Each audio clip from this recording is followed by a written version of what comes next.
Numo wana kan mine kusun terere ko etenu numo di Sakumo numo ofane mine wana ka kusun terere ko etenu wo basma ko agbela mke chuo kusun potinete numine yo kusun potinete no e bi energy Sakumo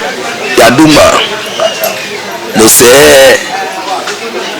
ekeye afi ki anga tete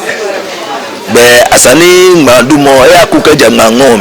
koni ekebashia ewo be no ji mene ma no wa ku ne ewo Sakumo Ŋmaa ku ofani numo kake gbankumo obasman ko obagbela na chodo because wala ke aduma na fama si mankumo ne ani efe ntumi afi fo ban bagbela mi ka chuo fi ma ku eji wodu Ŋmaa ka abele ye Ŋmaa ngomi ewo ka wote ebe abele ni eba ye Ŋmaa se basa no wokumo ni woka shia ko no babai ni wona ko woye to be no jino na me anaka ba ne ewo no ni yo mi ewo ba shala abele ke ni bi ni wo ba pe ni wo ba ye ni numo be keje kusuni se mi kusuni ko ni yo keje kusuni se bebe ke ne niga ni asene ni gbese amatele laiche keja meshia ko na mkwa kuwa